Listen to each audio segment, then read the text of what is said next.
Uh, I wish. So share screen. Let's see. Okay. Howdy everybody on the Zoom call or whatever you are. We're gonna start. I think it's recording. Yes, it is.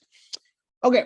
So we're gonna talk about this demo right here. How do you access this demo? Well, if you go to your organization on GitHub, it's publicly available. So you go to GitHub, go to your organization, click on Kibo organization. This code should be here. Okay. So let's talk about this. Okay. And let me share my screen, and then I will talk about this again.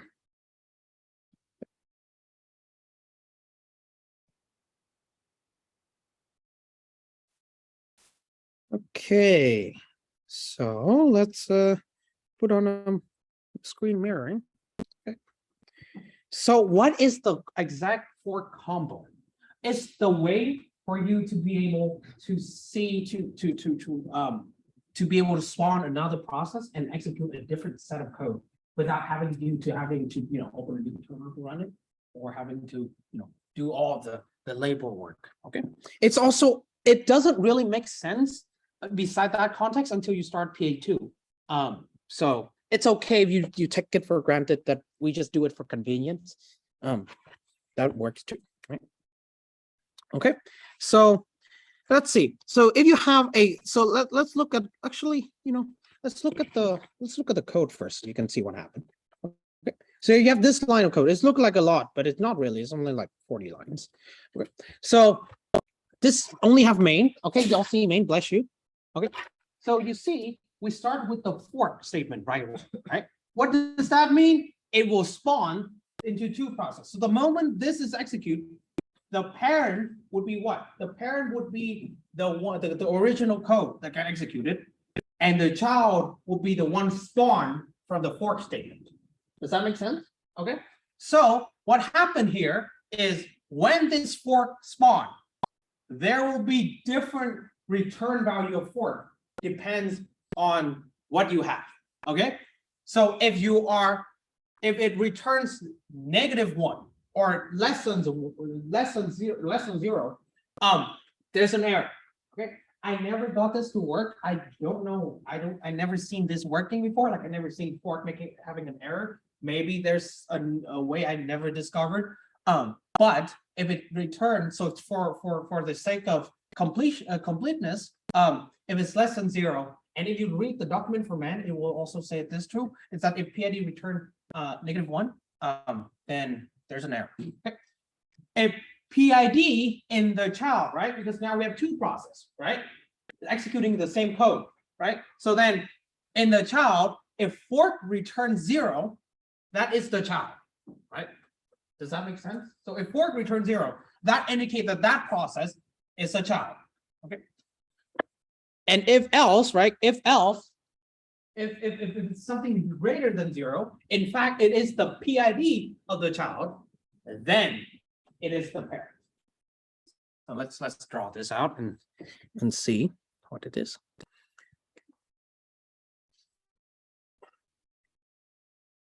Okay, so again, you have a code base right here. Let's call it the parent. And actually, let's call it the name of the program. It's fork exec. So the name of the program is fork exec. Okay. So then it would have a bunch of code, and then it would have a fork line right here, and then a bunch more code, and then exec down here, and then a bunch more code, right? Okay. So the moment, so it executes the first line, that's good. And then the moment it execute this line, right, then this spawn a new process. That is the identical one to the child. So you can also, in this notebook, you can have a feature where you can literally clone a set of code right here. So let's clone it, copy. Oh, there you go. Let me delete this. Okay. So it literally cloned the thing of itself, including the programming counter. So why I have to say programming counter? Because programming counter is the one that controls stepping down, right? And so that here, it's actually not going to execute fork again. It's just going to execute the next line. Okay. But the only difference between the parent and the child is the PID. Okay, so one and a few more things, but for the sake of this is the PID. So 122. Let's say the parent would have a PID or the process ID of 122, and the child have this process ID of 123. Okay, does that make sense? Okay, that is spawn a new process to give it's spawn the new carbon copy of itself when you fork, and then but the PID is the only difference. So in the fork, right, in here it will return 0. And in here, it will return 1, 2, 3. Right? Does that make sense at this point? You got it? So if in the child process it fork will return 0, yes. Are we able to get that? Yes. Yes. So that's actually the point of this whole if else statement, right? Is that if you think about it, right? If it's a child, in the child perspective, this whole block, this is PID equals 0 block would execute. Right? But in the parent perspective, this block won't get executed because the PID of the parent is different from the child. Right? This one returns 0 for the parent, for the child. The other one returns 123, whatever, for the children. So that's why because this block will then execute just for the parent. Right? Because in parent perspective, the other block is wrong, so this block get executed. In the child perspective, the other one is correct, so this one is not executed. Yes, you can actually make a fork ball. So what happened is, what if? Okay, so let's look at that for a few seconds. What happened? Oh, right here. So this is what inside the simple print, which is the one you calls from, right? What happened if you call fork in here? Well, if you call fork in here and call it back to call it back to fork exec demo, well, then it's just calling each other, right? Infinitely. And it will fill up the entire process table. And at the certain point, the process table is full. So you cannot make another process. Right? So that's why you do not want to fork more than necessary. But yes, you can have a loop of fork too. So it is fork. And in fact, there's an assignment, there's a quiz in the past when we did it, where it would be a loop of fork and you try to like spawn everything, like try to visualize it. And I will show you that in a bit. Okay. Yes. It can't be both the parent and the child. It can't be both because this value right here, the fork value right here, the return value of fork is what determines if it's a child or the parent, right? Well, yes. If let's say you fork twice, and so you fork one in the parent, and then you fork the child itself into another fork, right? Then, and it depends on perspective, right? In the perspective of the child that fork it again, then it becomes the parents, right? It's like your grandpa or your grandparents born your parents. And then so in their perspective, your parents are your parent is their son or daughter, right? But in the perspective, but if your parents, born you, right? Then in the perspective of them, you are their child. So the same thing with fork right here. It can only depend on the perspective that you have a parent or a child, right? Does that kind of make sense with the parent and stuff? Okay. Yes. Why is the check for PID equals 0? Isn't the child process going to be PID equals 1 plus the parent process? No. Yes, you're yes, that is in the perspective of a third party person. Okay, so in the perspective of me looking at y'all, right?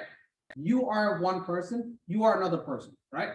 Wow, this is kind of weird, but if he created you, okay, just for a moment, just for a moment. Then in your perspective, you are his child, right? Yeah, just so then you will in your mind, you're not looking at it as like your own. It's like in your perspective is one person, you are another person, but in your perspective, you can think like, oh, I am a child of him, right? So then you don't really say I'm Bobby of Jamie. That's it, right? You will usually think about it as you are a child of your dad. Right? Does that kind of make sense? So in this case, in the fork statement is what it returns, right? It said you are the child, right? You are 0, but you still have a name, right? So the fork tell you to indicate that you are a child or the parent, but you still have a PID because you still have a name, so that other can reference to you, right? Okay. Does that kind of make sense? Yeah.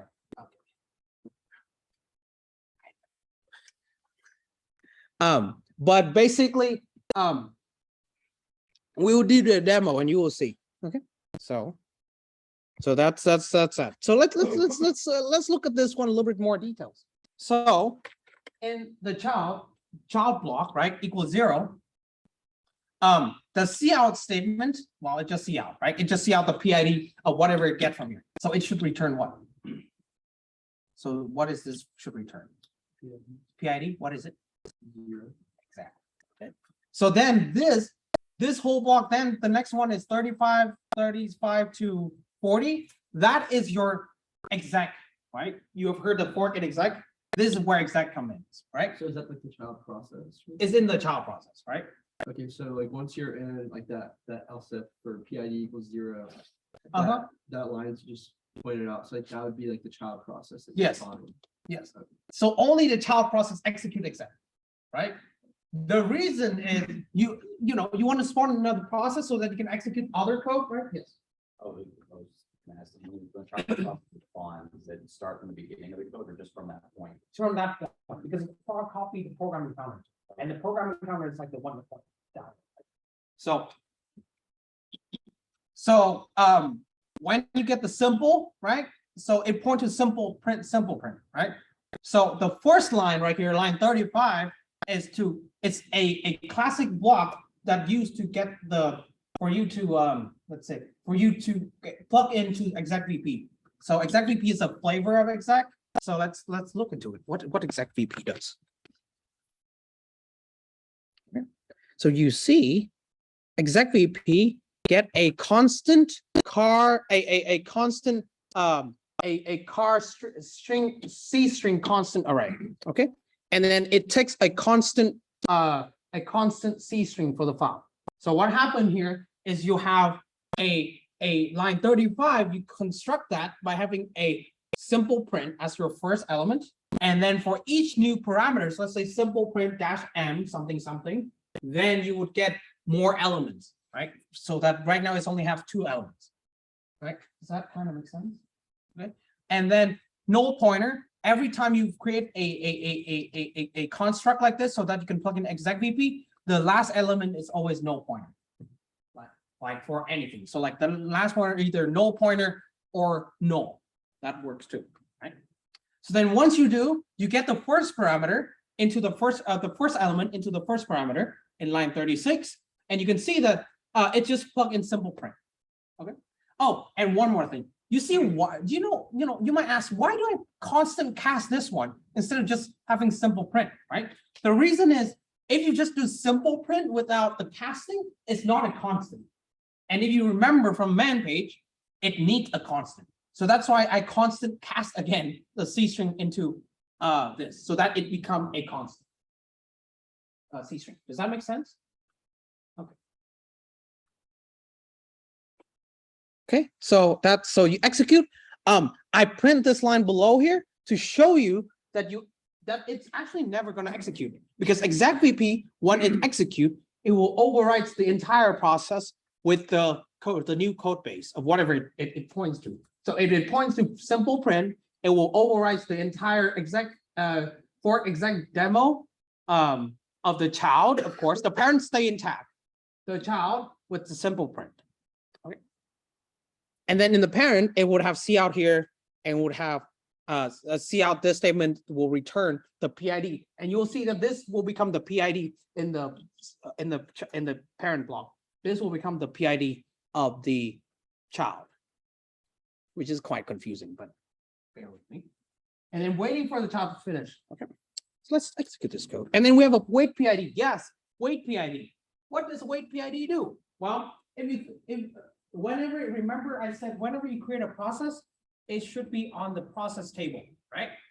Right, you would have a process table to keep track of all the processes, right? So if you have a child process without the wait PID, what happened is that the child process, of course, when you create a child process, it will also have an entry on the table. If you don't do wait PID, the child process still operates just like normal. But the problem is the wait PID also rip the child process when it's done.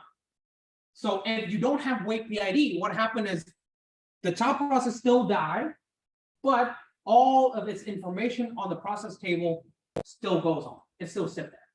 It still takes up one entry on the process table. And if you don't have too many of them, if you have too many processes on the table, it might reach the limit of the table. And at that point, you can't create a new process, right? So you can see that it's very important that when you create a child process, that you have wait PID so that it can rip remove the child ID, the child process ID from the process table. Does that make sense? Why is that important to remove child process from the table? Because if you don't remove it, right, it just sit there in the table, right? And if you have too many on the table, too many entries in the table, it reaches the limit. Is that what that wait PID was? Yes, that's what it is, right? And there's another very effective one. So what it does is, okay, it execute the parent execute, and then it wait for the child to die, and then it rip the child off the process table, and then the parent die. Okay. So let's execute What this. are the arguments? Hmm? What are the like PID no pointer? Yes, zero? well, let's look at it, right? Wait PID. Okay. So it needs the PID, the status, and the options. I always ignore the status, I mean the options, because you really don't need it. But basically, if you look at here, right? Let's see, where's the there's a wait PID. There will be a one where they explain. Yes, right here. So you can read more, but you can see some of them is like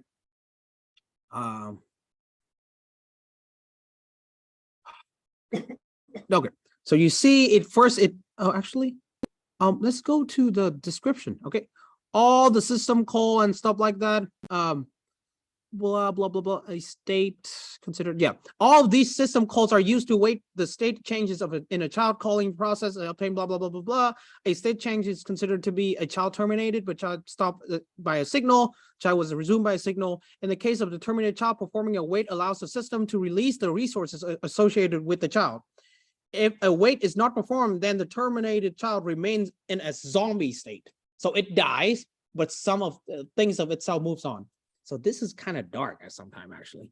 So then, yeah, I think it's a little bit too much time, but basically you only care about the last two, and you can leave the two other the two parameters that as it is for now. And then I'll explain in the next video, because this is gonna make it a little bit too long. Yeah, yes, Would that PID be the PID of parent process? the child process, Or what? because you want to rip off the child, right? Yes. Right, so you need the PID of the child. It's an else statement, and wouldn't that indicate that it's running on the parent process? Yes. The PID would be the parent one. It's actually, so I said before, is it's kind of unintuitive, but what the fork returned, right? For the parent, it returned the PID of the child, Okay.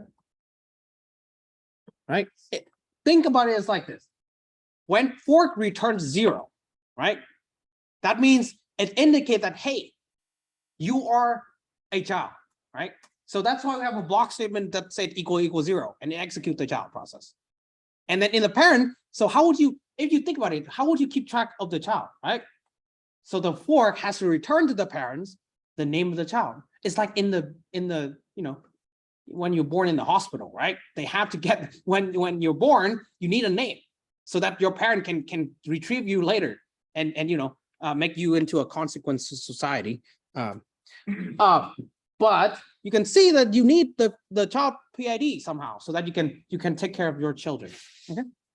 So that else block, that's for if the PID is greater than 0, right? Yes.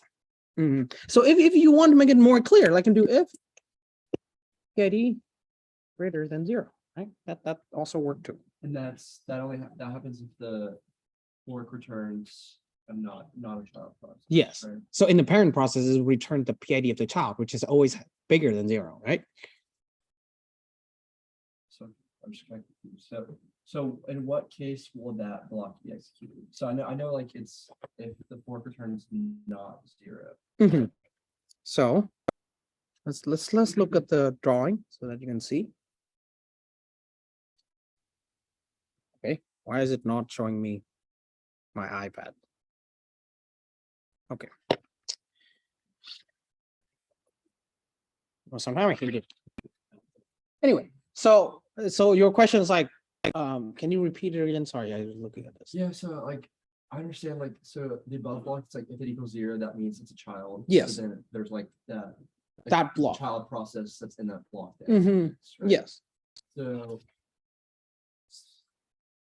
So when does like the else if it's greater than 0 like execute? So that means like if it spawns a process that's not a child. Mhm. So you can think what is this. The reason we do else if statement is so that if you look in the perspective, let's look at the parent first, right? Okay. So when the fork is execute, right, it will skip the first if statement. It's just make sure there's no error, right? Right. And look at the second statement. It's like PID equals 0. Is my return PID from fork is 0? No, right? Okay. So skip that too, right? Then it go on to this one. Is my PID greater than 0? Yes, it is. So I execute whatever in here. Okay. Does that kind of make sense now?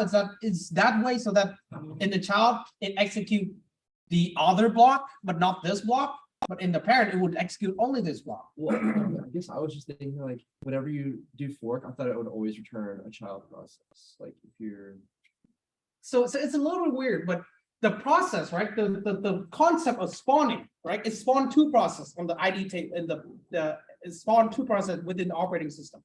But in the context of the code itself, right? It will return different value depends on the process. Okay. Yep. So in the process, in the parent process, it will return the child PID of the child so that you can, take care of your child, right? But in the child process, they're going to return 0 so that it can indicate somehow to the programmer that, hey, this is a child process. You execute something else in here. Right? And the reason why we do this whole fork thing is because if you just do exec, like people always ask me, why don't just do exec VP? Like, why do not do that? Well, if you do that, right? What happened again, if you remind yourself, exec VP overrides the whole process with the new code that you point to. So if you have a client and a server, if you don't do a fork in the client, what happened is when the exec VP is executed, it's just going to overwrite the entire client with the server. So then you would not have a client to run from the server. Does that kind of click now? Yeah. Okay. Does that click for you? Yes. Are you able to get once you fork? The parent PID. There's a function that returns the PID, like specifically for a specific process. So there's no fork itself does not return the PID of the parent. Yeah, because it doesn't need it. Huh? You can't just do child -1 because now it's gonna be. It's no, it's not like that because between the time that the fork happens to the time the PID of the child is named, by the time the child is named, right? It might be other process created, right? So it's like a bunch of baby born at the same time. You can't just do like Michael and then the next one would be like John, right? Because maybe between that there'll be John used and then Johnny is used and stuff like that, right? Does that make sense? Yeah. Yes. So let's execute this.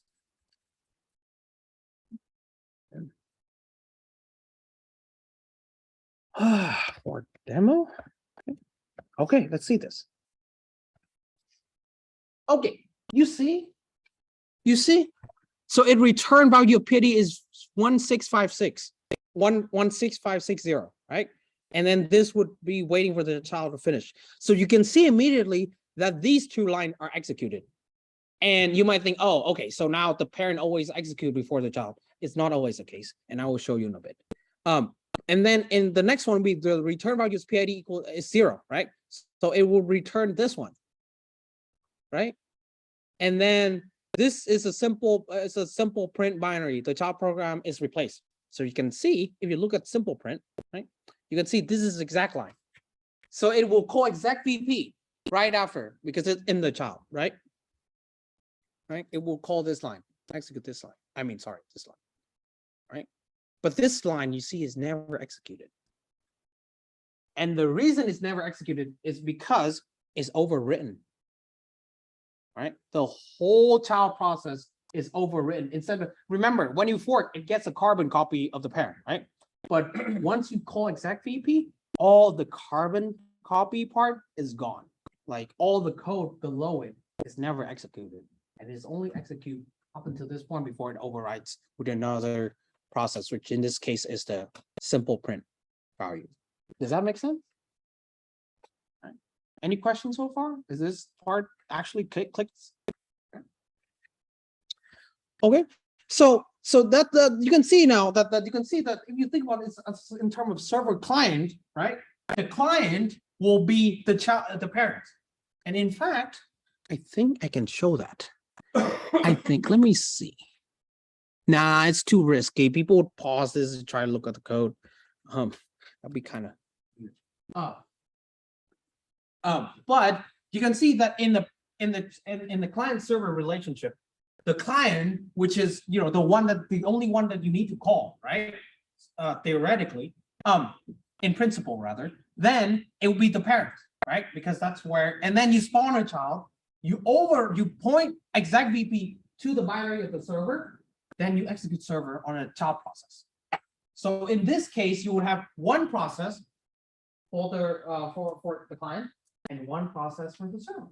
So you don't have to create a new terminal to run them. Does that make sense? Like why we just use fork and exec for this case? So now let's look at the void PID again one more time. You see that I said that now you see that the parent would go first and then the child. Why would that be the case? The reason is when you do fork, the parent don't just stop working right after to wait for the parent to finish. I mean, wait for the child to be set up and executed. After the fork, right? It will just leave the child to do it, whatever it has to set up. It set up the process, set up the environment, set up all the variables. The parent can just keep going. All right. So the moment fork is done, the parent just think like, okay, I fork the child. Okay, let's go to the next one. Okay, I look at here. No, execute here. So it's always the case. Oh, usually it's the case that the parent would get execute first, right? And then the child, because it run after, right? You born the child, it run after you, so it executes second. It's not always the case. Again, this one is another one that I never seen before, where the child would execute before the parents. But if the scheduling algorithm for all the processes sometimes do like that for some reason, then sometimes the child would execute before the parents. Right? So you can see this. There's some undeterministic in here, right? So how do you fix this? How do you make that so you guarantee an order? So that's the second reason why you use wait PID. So let's put it on top. Okay, let's move here, over here. Okay, let's move.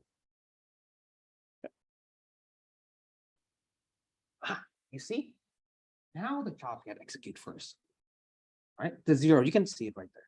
Now the child get execute first. You can see this return PID 0 first, and then it return the parent.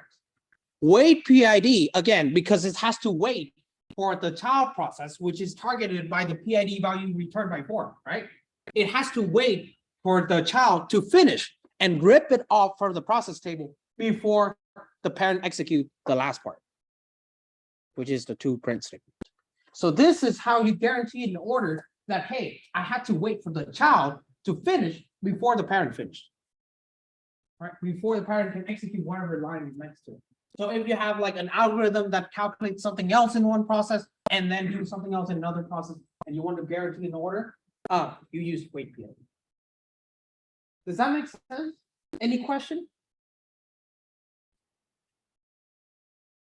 And you can of course play around with this, and that would work too. Right? Yes. So at least for the PID value, like once you say you created like a parent process, it creates a child process, and from that child process, it creates another child process. Yes. How does the PID reflect that, like the child process, like is it still 0 for both of those two child processes? So, if that's the case, what happened is the PID, they get overwritten next time. So if let's say for some reason, you fork here, right? Oh no, let's redefine it.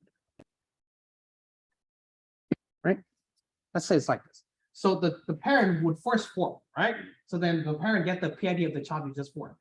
In the perspective of the child, it will execute the next line, which is fork again. So then the PID here get overwritten from 0 to whatever else it be. Okay. Yeah. But you can see that's why we return the PID of the child in the parent, so that the child never get lost. So that the parent, you just spawn new children that now become the parent. The PID of the new parent or the new parent, right, never get lost, because the ultimately the master, which is the original code, is the one that contains the PID of the. So what would the PID of the new parent become after it's overridden? Override is just going to become the PID. The PID value will become the new PID of the new fork that you did, the second fork that you did. Okay, So let's say if that's the case, right? So let's say the original parent has the PID value of 1 to 2, right? The new one would be 1 to 3, right? And the newest one would be 1 to 4. Then in the first parent, it will get 1, 2, 3. Okay, which is the middle child.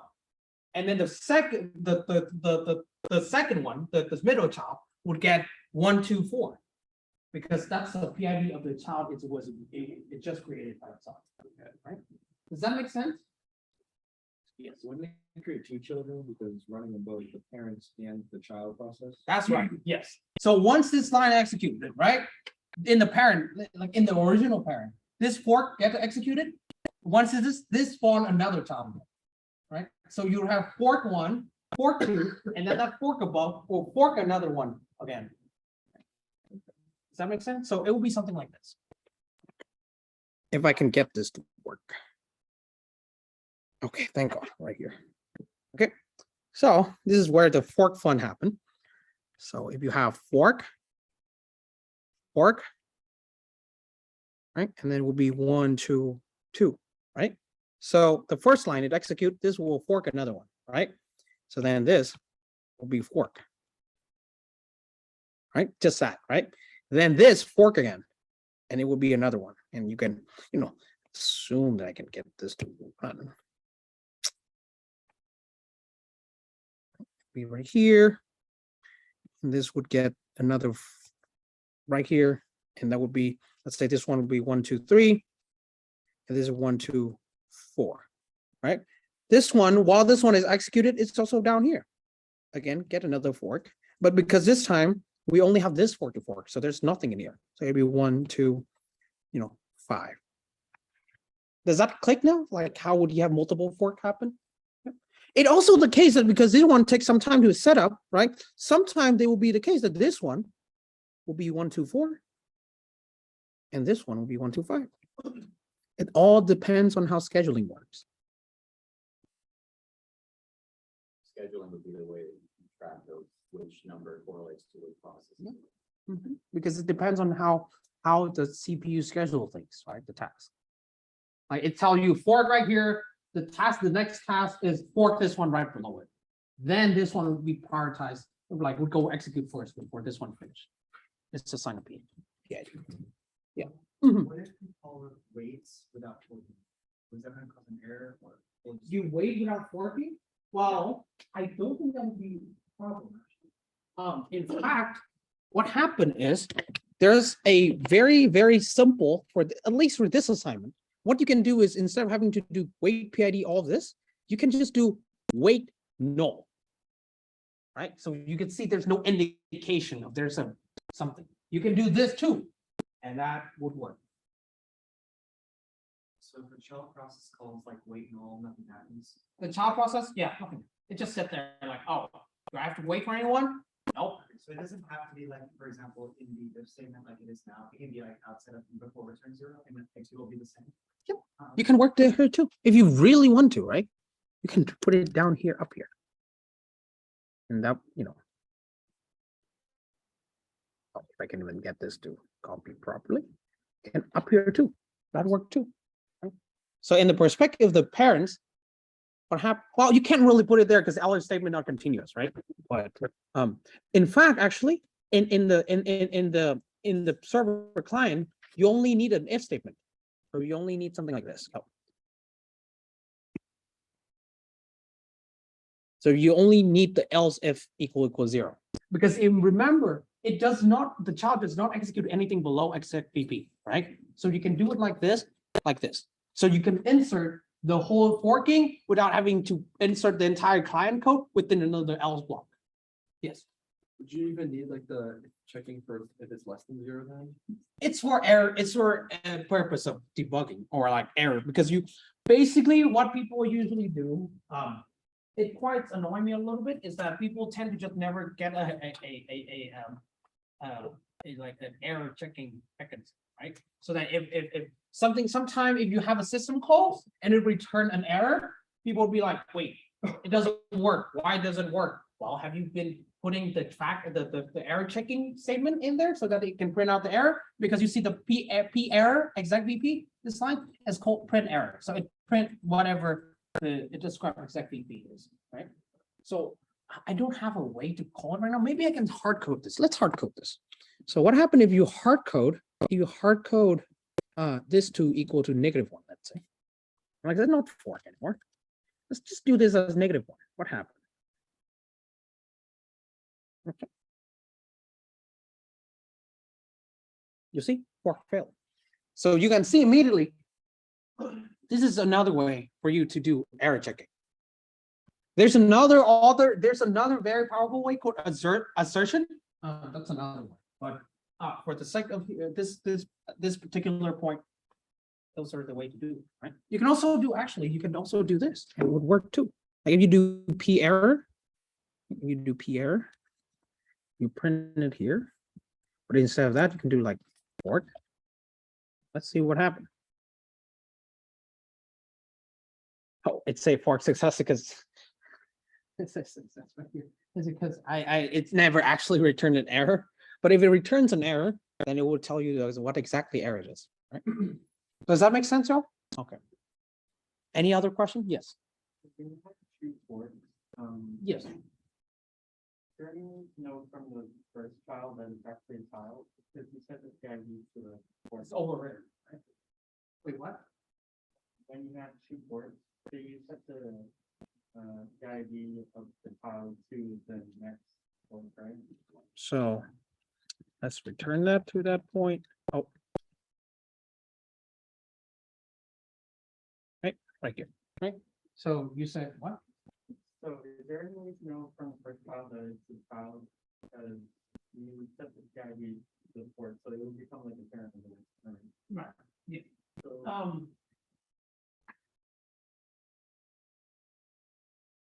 There's actually, in our perspective, it is a child process, but in its owner's perspective, right? Think about it like this. When your grandparent born you, like when you were born, your parents look at you as a child, right?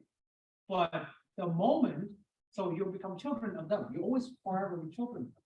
But when you create, when your child is born, you become their parent. Right? So now you become both a child and a parent, depending on the perspective. The person itself does not have a identity. It depends on the perspective of things that will be changed. So there's actually the processor won't be aware if it's a child or the parent. It's just, hey, it's another process, right? But we look at it, we look into it as a human, we look at a third party observer, then we can see that, hey, this is a child of this parent, and this is a child. Okay. So the reason why we have 0 right here is that for programmer, right? How do you distinguish what set of code to run in what process, in the parent or the child process? So the fork would have to return a way to indicate that. Now, if you would have to be more careful if you're doing that with multiple fork, right? But for the sake of this particular demo, that's the case, right? So if you have actual production code that you do fork another thing, right?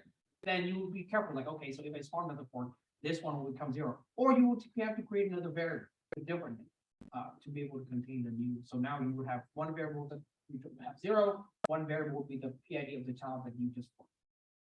You can see what I'm trying to do. Any other questions? Does this make sense or helpful for you? Like y'all click now that what fork and exec does? Okay. I hope it's a bit more confident for y'all. And for today during lecture, I would show y'all a working demo of the PA1 so that y'all can see what to expect for the output. Of course, if you do make tests, it will do that for you too, right? So there's that. Okay, so thank you people on Zoom. I think. So let's stop. Let's end.